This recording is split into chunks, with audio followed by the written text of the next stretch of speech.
As I headed to work, I couldn't help but think about a conversation my wife had brought up during dinner the previous evening. It wasn't the first time we had discussed such topics, but lately, it seemed to be on her mind more frequently, and I was curious about why it had become so important to her.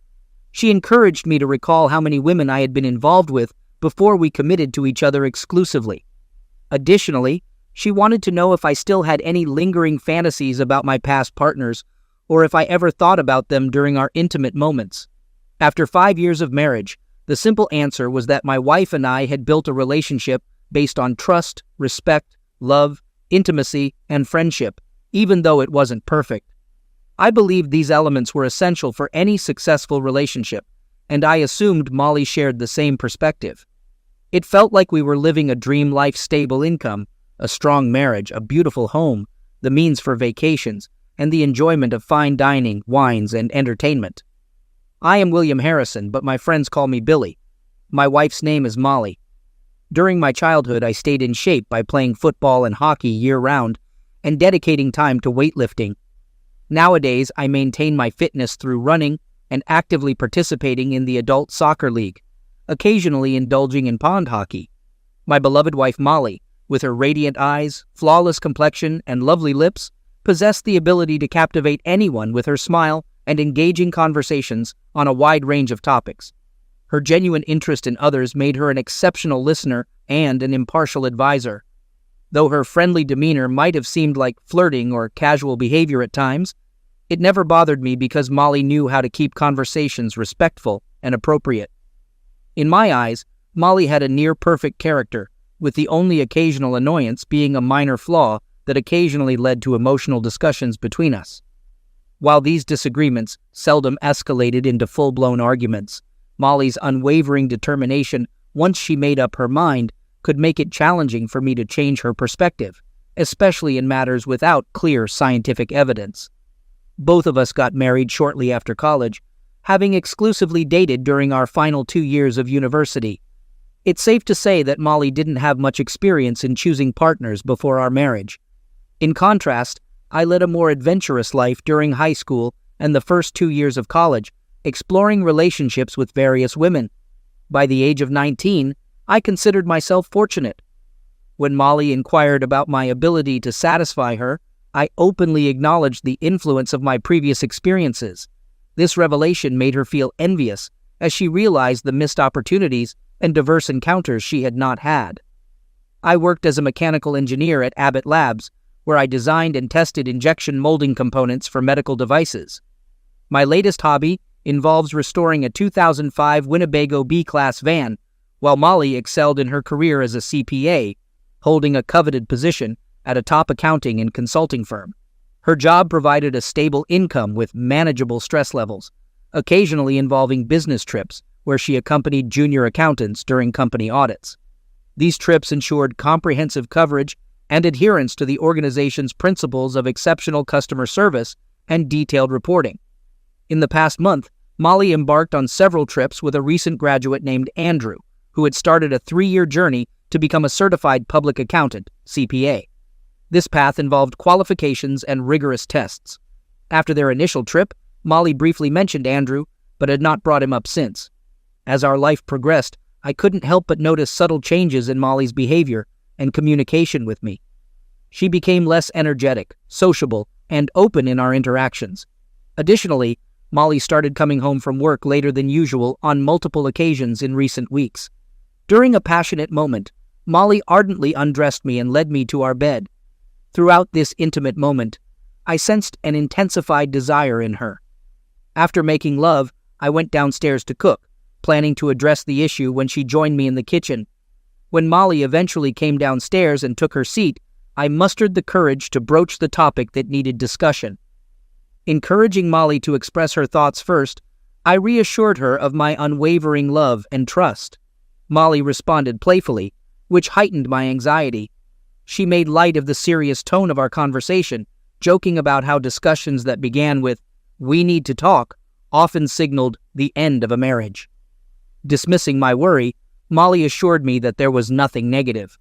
In fact, she believed what she had to share would bring joy to both of us. Struggling to articulate my thoughts, I continued expressing my concern about a shift in our relationship. Molly interrupted, referring to our recent intimate encounter and questioning why I felt that way. I clarified that it wasn't what I meant, but my anxiety persisted. Since Molly had brought up our passionate moment, I couldn't help but inquire about what had sparked such intense passion that she practically tore off my clothes. Molly's demeanor instantly changed, showing tension, concern, and guilt. She defensively suggested that if I wasn't satisfied with her strong attraction to me, maybe I should address the issue myself. Noticing this change, I questioned Molly about it, expressing my observations of her anxiety and guilt along with her defensive reaction. I urged her to acknowledge this and pleaded for honesty, asking her to tell me what was truly happening. I stressed the importance of honesty and clarity. Molly's tone softened as she apologized, explaining that she hadn't meant to react that way. She expressed the need to share what was going on, emphasizing her boundless love for me and the significance of our life together. Molly spoke sincerely during our conversation, her tone filled with confidence and tenderness. Expressing my heightened concern, I asked if she was cheating on me, fearing the worst. Molly, sounding offended but determined, denied any betrayal of trust or unfaithfulness. She reassured me of her respect for me and our relationship. Despite my concerns, Molly encouraged me to listen without making hasty judgments. She explained her intention to discuss something important and stressed the importance of having an open conversation. Molly reiterated her commitment to our relationship, expressing her desire to create a future together, have children, grow old as partners, and be with me for life. She prepared me for the challenge of comprehending what she was about to reveal, asking that I carefully listen and consider the full context. Molly clarified that she had been talking about Andrew, her colleague with whom she had gone on business trips. Alongside these trips, she had lunch, attended happy hours, and even had dinner with him last week. Molly flatly stated that she hadn't cheated or engaged in a romantic relationship. She acknowledged her actions, but insisted it wasn't cheating on me. I want to stress that I truly want you to hear me out, and I apologize if my previous statements seemed contradictory, Molly said. You're right. I crossed a line by spending time with Andrew without informing you. However, I want to assure you that I don't love him. We had a flirtation that initially seemed innocent but gradually became more questionable. Everything changed when he expressed his desire for a physical relationship. Despite being 7 years younger, incredibly fit, and very handsome, she continued, I needed him to understand that my feelings toward him were passionate, not love. In a fit of anger, I confronted him, asking if he was leaving me, if he loved him, or if they had already been intimate. He reassured me, saying that he wanted to emphasize once again that he hadn't been intimate with Andrew or anyone else, Molly explained. He clarified that this was part of the problem and asked me to listen. He stressed that he only loved me. Andrew is younger, and I could never develop romantic feelings for him. However, before I met you, I had limited experience. Sometimes I feel that I missed out on certain experiences that you had before we became a couple. The thought that this young man to whom I am undoubtedly attracted desires an intimate relationship with me troubles me, Molly continued. Andrew and I flirted at work today, which may partly explain why I came home with such a strong desire, longing for your love. She noticed my reaction as my pulse quickened and hurried to clarify. Billy, I didn't express that properly. I love you and our intimate relationship means more to me than anything else. But it was difficult for me to shake off Andrew's infatuation, and I made the difficult decision to act accordingly and engage in an intimate relationship with him as a one-time experience before we fully commit to building our future together. I shared my need to have one last experience of connecting with another man, believing that I deserved it, Molly admitted. She asked for understanding and permission, wanting to convey her sincerity and never wanting to cheat and respecting our relationship. She discussed it openly and sought my consent, while also making it clear that she had already made her decision about what to do next. Molly was taken aback by the anger in my eyes as I contemplated her words. In response, she bravely stated that her love was exclusively for me. She expressed her desire to spend her entire life married to me and grow old together, making it clear that what she felt for another man was not love. Struggling to come to terms with the situation, I emphasized that I understood her perspective, viewing it as a one-time opportunity to fulfill desires and gain experience. Nevertheless, I made it clear that I felt deeply hurt by her request, and the implication that my consent was a test of my love. I found it difficult to comprehend how agreeing to something beyond our commitments could repair or strengthen our relationship. As I rose from the table, a mix of resentment and anger reflected in my eyes. It was evident that Molly could sense the repercussions of her words. I hoped that in this moment, she would contemplate whether her actions could destroy our marriage and the bonds that held us together. I needed her to grasp the significance of her request and the potential consequences it held for our relationship. I acknowledged that when she discovered my emotional connection with one of her colleagues, she felt betrayed. Conversations and walks that resembled intimacy could be seen as a form of infidelity. I recognized the pain and mistrust this had brought into our relationship. I attempted to convey that I hadn't engaged in physical intimacy with this man, admitting to a few exchanged kisses after happy hours, and acknowledging that it didn't excuse or justify my behavior. I understood the disbelief and resentment in his response, and sincerely apologized for the pain I had caused him. Despite always believing in his unwavering trust and loyalty, I admitted that learning about his actions shattered this belief. In response, I retorted bitterly, "Fine, Molly. Maybe I'll seek a meaningless romance of my own, and we'll see if you maintain that belief." With those words lingering, I abruptly stood, grabbed my keys, and headed for the door. Molly called out to me, her voice pleading, "Billy, please reconsider and come back. I understand that you may think this situation could lead to personal growth and allow you to provide even more love and attention in the future, but Molly, you're deluding yourself right now. I can't fathom how you expect me to accept your betrayal and just endure it while claiming to love me. The truth is, I'll never truly bridge this trust gap. If you continue this affair, it means the end of our relationship. Do you comprehend the gravity of this?" With those words hanging in the air, I made my way to my car, opting to put some distance between us. Molly called for me to return, pleading, "Billy, no, please come back." Anger and pain consumed my thoughts, and I could only gaze at her in disbelief before driving off into the night. It was an overwhelming moment of shock and confusion. Seeking solace, I stayed at the Hilton Hotel in a nearby suburb for the night.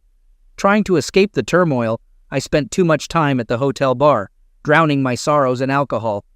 Eventually, I returned to my room and collapsed into bed, still reeling from the shock that Molly considered such a situation acceptable. Ignoring her calls and voicemails, I remained stunned and couldn't comprehend how she could profess her love for me while insisting on violating our marriage vows. I was well aware of Molly's stubbornness when she made up her mind, but this was not the time for it. I considered yielding and leaving everything as it was, but I feared that it would be a mistake that could destroy our marriage. I had to make her understand before the situation became irreversible. However, doubt began to creep in. Was it already too late? Even if I managed to convince her this time, how long before she would act behind my back again? This would undoubtedly shatter the remnants of trust, respect, and ultimately our marriage. On the other hand, I understood that if I allowed her to proceed, I would never see her in the same light. As I weighed the options, doubt and fear clouded my thoughts. If I consented to her request, how long would it be before she felt compelled to seek comfort in another man's arms again? Would she resent me for letting someone else fulfill her desires and not demanding her loyalty solely to me? It became clear that there was no good choice, and a sense of impending doom hung over our relationship. Something inside me suggested that our path was already leading to a tragic ending. Finally, I reached a decision. My only glimmer of hope rested on convincing her to reconsider and attend counseling with me.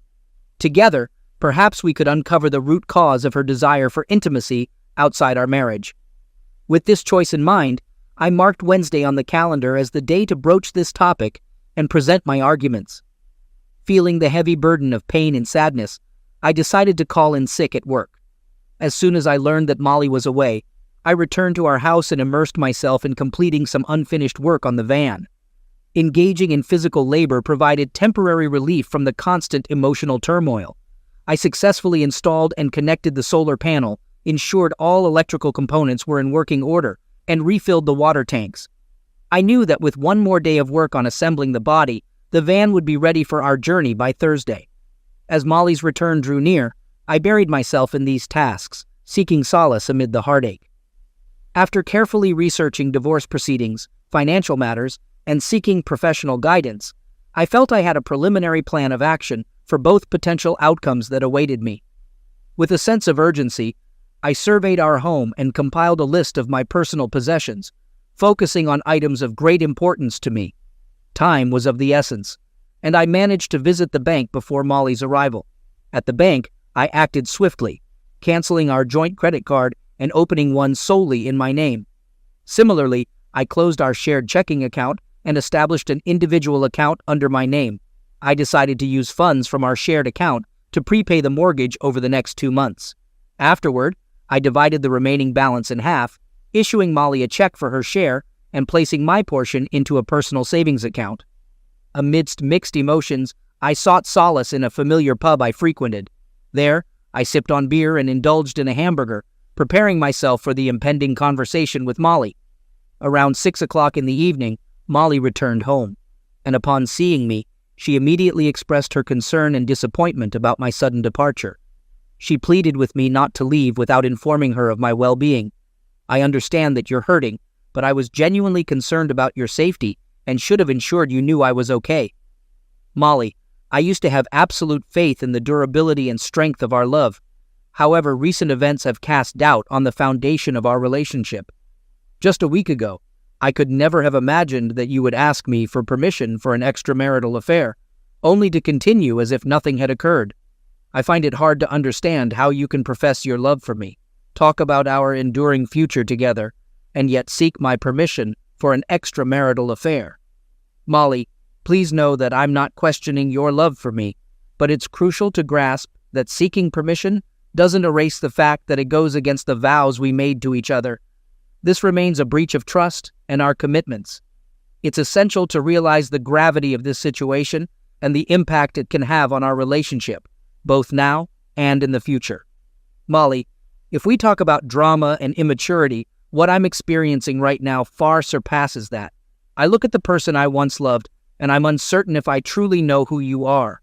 You're asking me to accept that you love me, yet you're also asking me to accept that you're planning an intimate encounter with another man over the weekend and then return to our previous state as a couple and partners. Deep down, I know that things can never be the same again. Our relationship can never revert to what it was before. Consider this, Molly. How would you feel if I engaged in intimacy with someone else and then told you it's just a regular thing? It wouldn't be fair, and you're aware of that. Yes, I've had experiences with other women in the past, but that doesn't excuse or make this situation any less painful.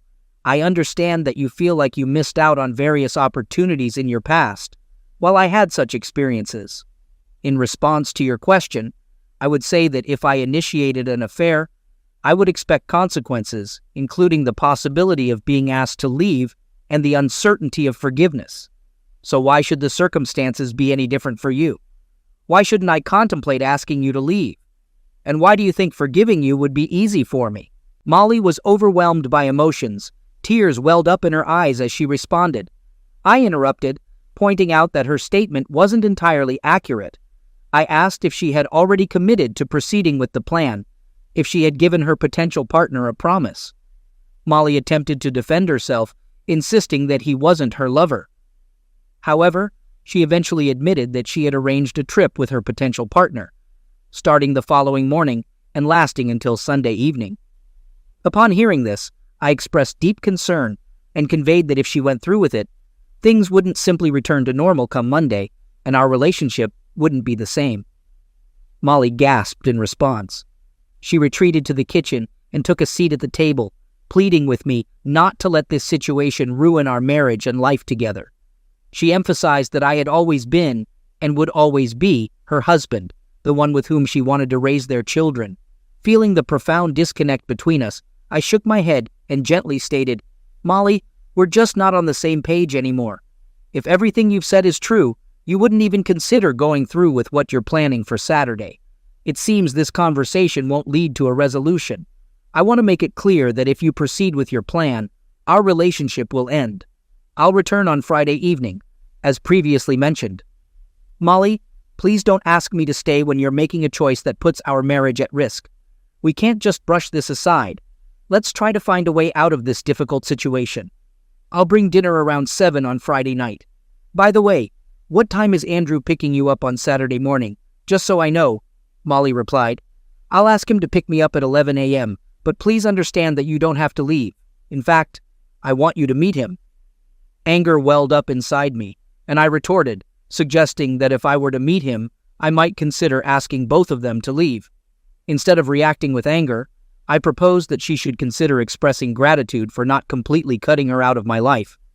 I urged her to think carefully about her actions before our Friday meeting, emphasizing the significant damage this situation was inflicting on our relationship, which she seemed to underestimate.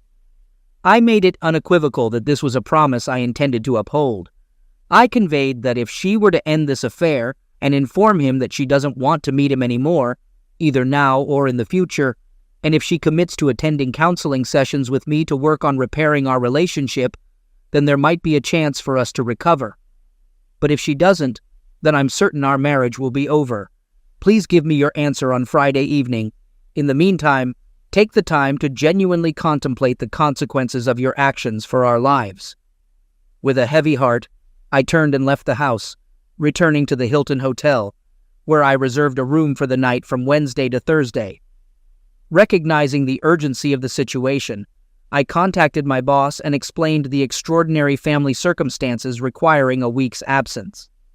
Despite his reluctance to delve into the details, he reluctantly granted me a day off. On Thursday morning, after Molly left for work, I returned to the house and began calmly packing my belongings. I carefully chose items that Molly wouldn't immediately notice were missing and prepared them for transport to my van. Additionally, I decided to visit the store to part with clothes I no longer wore and deemed unnecessary for my upcoming journey. I gathered all the tools, sports equipment, and recreational items that I didn't have room for and took them to my best friend Tom's house. I also shared several pen and ink drawings created by my uncle, knowing he'd appreciate them. As we sat at the table with beers in hand, I explained the situation and discussed the options I believed were available to me. Tom looked at me with disbelief and expressed strong doubts, insisting that Molly would never do such a thing to me. He emphasized how deeply in love Molly appeared to be with me. Tom questioned my confidence in the correctness of my decision, suggesting that there might be more to Molly's actions that required understanding. Right now, I feel incredibly lost and insecure. Everything I thought I knew has been shattered in 1 week, and Molly seems like a completely different person.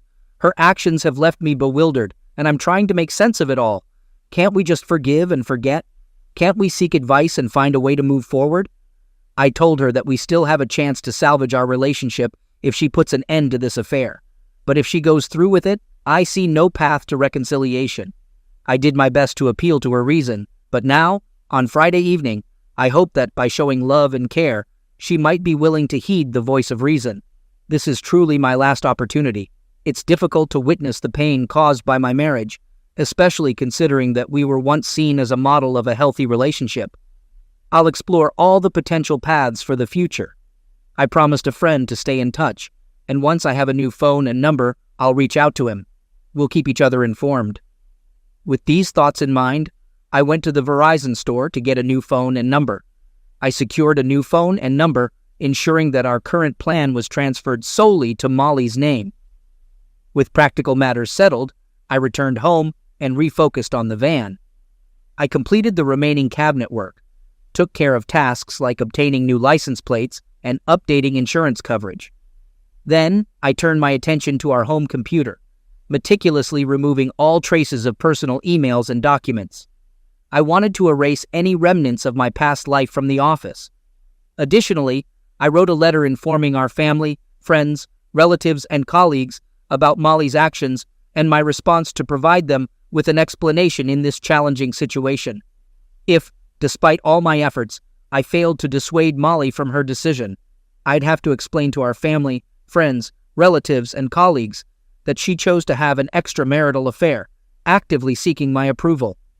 Despite my pleas for her to reconsider, I made it clear that I warned her this would lead to the end of our marriage, but she proceeded. I never wanted to discuss it, but I wanted people to know the truth about what happened. On Friday, I continued discussing the situation with the divorce lawyer to get advice on the potential outcome of our situation. Considering our comparable incomes and no children, I learned that the typical divorce scenario likely involves a 50-50 division of all assets. Though it was emotionally challenging, it was necessary to gather this information and prepare for the possibility of a trial. While most aspects of a potential divorce settlement seemed relatively straightforward, there was uncertainty about whether Molly would be entitled to half of my 401k retirement plan. Given that Molly had made substantial contributions for a long time, there were over $200,000 in deferred tax funds in this account. Additionally, Molly was covered by a defined benefit pension plan, creating uncertainty about its impact on the divorce process. After careful consideration, I concluded that I had worked hard to save this money. Rather than risking a 50% loss due to my wife's infidelity, I decided to accept a 40% tax penalty and withdraw the money before the divorce process began. It was a tough choice, but it provided some control and protection for the financial assets I had worked hard to accumulate. I decided to postpone any financial decisions until the weekend because I still held hope that I could convince Molly to change her mind and end this terrible situation. Despite all my attempts to reason with her, as Friday approached, I felt helpless and uncertain about our future, our marriage, and my love for her. Now everything was in Molly's hands, and I could only pray that she made the right choice. I returned to our house and anxiously waited for Molly to come home from work. When she entered the kitchen, her face lit up with excitement, expressing how much she missed my presence at home. She sincerely thanked me for coming home, expressing that she really missed me and couldn't bear it when I wasn't with her. She asked me to promise not to leave like that again. I acknowledged her feelings, stating that she was right, and we loved each other, emphasizing the importance of being together. I suggested she freshen up and take a shower while I prepared to light the grill for a lovely dinner together. I mentioned that we should cherish what our marriage meant to us that night. Molly became visibly upset when I mentioned the uncertain future of our relationship. She replied, growing increasingly annoyed, asking me to stop questioning our marriage as it upset her. I sighed, proposing that we postpone the conversation for now and focus on enjoying the evening. I assured her that we could continue the conversation later. I emphasized the need to focus on the pleasant part of the evening. I replied, "Certainly, Molly. I promise that I'll stay with you tonight, and you won't have to worry about me being upset or leaving." When Molly returned from her shower, I turned to her and couldn't help but express my admiration and sincere praise. She responded with a mischievous smile, indicating her desire to give me a glimpse of what our upcoming weeks would be like. Molly revealed that she had purchased different outfits for us to enjoy, and playfully mentioned it was time to move on to the food. She expressed hunger, but a preference for starting with dessert. We quickly began our meal, finishing the main course in a hurry, eager to savor the sweet finale and approach the coming weeks with excitement. Later, I gently carried Molly upstairs and placed her on the bed after our intimate encounter. She was breathless and completely satisfied, soon falling asleep. The next morning, Molly woke up at 8:30 a.m., signaling the need to prepare for the day ahead. With Andrew scheduled to pick her up at 11 a.m., Molly's mind was filled with guilt, anxiety, and a hidden desire. Despite wondering if anything could surpass the passionate lovemaking from the previous night, Molly's determination reminded her of the commitments she had made and the necessity of following through with her decision. Despite her doubts, Molly chose to proceed with the planned date, experiencing a mix of emotions and uncertainty about what lay ahead. Expressing her gratitude for the incredible night, Molly conveyed her love and appreciation, saying, "This is how I envision our future. I love you deeply, and thank you for last night." When no response came, Molly focused on finishing her scrambled eggs and declined additional food. She mentioned needing to prepare for brunch with Andrew at 11 a.m. and wanted to keep her appetite for it. Planning to freshen up, take a shower, and get ready, Molly expressed her need for privacy. I nodded, allowing her to go about her morning routine without interruption. I requested a heartfelt goodbye before she left for the weekend, expressing my desire to understand the significance of our love and the events of the previous night. Molly interrupted, urging me to stop, insisting it was a one-time occurrence that wouldn't alter our love. Feeling a mix of anger and sadness, I asserted that I wouldn't leave without a proper farewell. Meeting my gaze, Molly's cheeks flushed as she confirmed our enduring connection and envisioned a future filled with growth and strength. Responding with frustration, I expressed my exasperation at her capacity to believe in such words. Molly's understanding demeanor shifted as she comprehended the weight of my remarks, and tears welled up as she hurried to the bathroom. After a quick shower and meticulous makeup application, Molly emerged with a weekend bag, aware of the limited time. Witnessing her prepare to meet another man filled me with immense anger and pain. Molly asked if I was okay, expressing concern, and I struggled for words, emphasizing my desire for a special celebration of our love. A heavy silence hung in the air as Molly absorbed my words, experiencing deep emotions. She implored me not to view this as our last night together and encouraged us to look to the future where we could overcome this challenge and emerge stronger than ever. Molly stressed the importance of addressing deeper issues in our relationship and asked me to stop insisting that everything was falling apart. Before Molly could respond, a car approached, and she inquired if she should let Andrew in, hoping his introduction would ease my concerns. I strongly rejected the idea, threatening regrettable actions if she allowed him inside. My words lingered, revealing the depth of my suffering, leaving Molly shocked. Realizing further conversation would only escalate tension, she silently picked up her bag and headed for the door. I sat there, lost in thought, recognizing that Molly was determined to go ahead with her plans, despite my efforts to prevent the affair from destroying our marriage. After 30 minutes, feeling a need for change, I began moving my important belongings into the van. I noticed Molly's wedding rings left on the dresser, and with a mix of sadness and resignation, I carefully put them in my pocket. 2 hours later, I had securely packed all my significant belongings into the van, a tangible reminder of the decision we both had to confront. Overwhelmed by anger and pain, I wandered through the house in a state of confusion. The wedding album caught my attention, filled with 40 precious photos capturing memories of our wedding 5 years ago. Unable to contain my disappointment, I cut a deep cross through the plastic covering each photo and tossed them into the fireplace.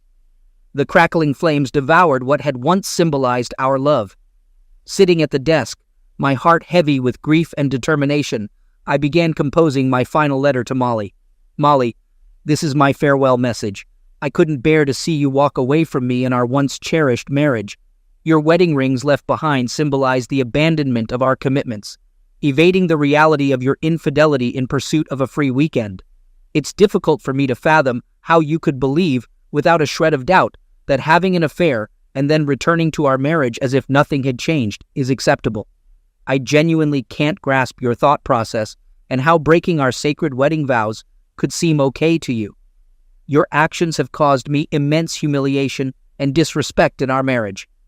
Believing that a seemingly harmless affair over the weekend wouldn't affect my feelings for you is a grave misunderstanding. In reality, it meant everything. Your actions have illuminated a significant difference between my love for you and the love you claimed to feel, if it existed at all. It laid bare a vast gap between what I believed I deserved and what I mistakenly thought we shared. You've hurt me more deeply than any other experience. You took my love, ripped it out of my chest, and callously trampled on it. The initial betrayal occurred when you began flirting with your lover during dinners and happy hours. Kissing during these encounters intensified your infidelity, which you wrongly perceived as acceptable. However, the ultimate blow to our mutual love occurred when you assumed I would agree to your betrayal. How could you believe you deserved this, and that my love for you would tolerate such betrayal? I'm astounded by how your mind arrived at such an idea. Attempting to reason with you, I made it clear that our love, marriage, and friendship would never remain unaffected. Instead, you dismissed my concerns, labeling me as immature and dramatic. I implored you to halt this weekend affair before it happened, offering to consult a psychologist and make efforts to salvage our marriage. My words were ignored. Despite warning that the incredible night of love we shared would be our last if you continued, you chose to disregard me, assuming I would obediently stay by your side. I don't understand how you believed I'd agree to such betrayal. It's as if you never really knew me. I trusted you so deeply that I failed to realize you were capable of this level of destruction. While I could physically intervene, I knew it would only breed resentment and gradually dismantle our marriage. Believing this to be an isolated incident is self-deception. If this experience was unsatisfactory, how long until you seek another attraction? And if it was pleasurable, how soon until your fantasies compel you to repeat it? These questions haunt me, underscoring the crux of the issue. You might conceal future infidelities, especially considering the devastating consequences we now face, but I am certain these betrayals would persist, further eroding the fabric of our relationship. The truth is, I can't be in a relationship without trust, and your actions have utterly shattered my trust. I can't envision loving you again while tormented by thoughts of your presence beside me or your mind wandering to other lovers. During our intimate moments, it felt like all the love, respect, trust, and friendship you professed were washed away, leaving me with empty promises. I can't muster the strength to forgive you for the pain you've caused, and I can't envision ever trusting you or maintaining a friendly relationship. Just as you callously tore love from my chest, I must cut you out of my life. There are practical matters I need to address. I've divided our property and covered the mortgage payments for the next 2 months. Enclosed is a check for your share of our joint accounts. I canceled our joint Verizon account as of Monday, so you'll need to start your own. Insurance policies and joint credit cards have been canceled as well, and I've legally removed my name from the mortgage loan, preparing a document relinquishing ownership of the house and transferring it to you. It's your choice whether to sell or continue living there, as it's no longer my home and I won't return. As you can see, I sold my car and chose a van. I may eventually pawn your wedding rings for gas money. I admit that I acted impulsively in the midst of pain and anger. In a moment of frustration and despair, I used a box cutter to cut through our wedding album, leaving the remnants scattered in the fireplace. If you deem it appropriate, please burn them. It would symbolize the end of our marriage. I also confess to sending an email to our friends, relatives, colleagues, and acquaintances, informing them of your decision to continue an affair outside our marriage. I announced my decision to leave you, giving you a day or two to consider how you want to present your side of the story. I strongly recommend taking responsibility for your actions as you move forward with your new life. You can pursue any experiences and relationships you desire, but I urge you to avoid getting involved with married individuals, as your actions have already caused enough harm to innocent lives. You're free to end our marriage, sell the house, move on, and shape your future. I leave these decisions in your hands because they no longer concern me. If I'm fortunate enough to find a woman who truly loves and respects me as I deserve, I'll be grateful for this opportunity in my life. Perhaps we can discuss divorce when the time is right. At the moment, my focus is elsewhere. I've decided to quit my job and cash out my 401k. My sole plan now is to sever all ties with you and avoid any future encounters. When I depart, I'll take a left turn on the road, leaving memories of you behind in the rearview mirror. Farewell, Molly. Finally, I began sending the letter I wrote to all our friends, relatives, and acquaintances, scheduling the mailing for Monday. By then, I should have moved away from my previous life. With one last glance, I turned away and walked out the door, hurrying away from the remnants of my past. I drove along the banks of the mighty Mississippi, pondering my next moves. I decided to follow Molly's path from Minneapolis-St. Paul to the bustling city of New Orleans. Once I reach that destination, I'll have to make a crucial decision, metaphorically speaking, to the left or to the right. During the long hours on the road, thoughts about Molly and whether I was making the right choice filled my mind. However, I concluded that now isn't the time to make immediate decisions about our future. It will be weeks before I can even contemplate the possibility of friendship, let alone staying married. In that moment, anger overshadowed any thoughts of reconciliation, but I understood that there might come a time when my anger subsides, and the desire to be with Molly outweighs the pain caused by her actions. Only then can I truly appreciate how much more important it is for me to be with her than without her. Molly had to explain her perplexing state of mind and the reasons behind her decision for a brief, intimate encounter to her parents, relatives, and friends.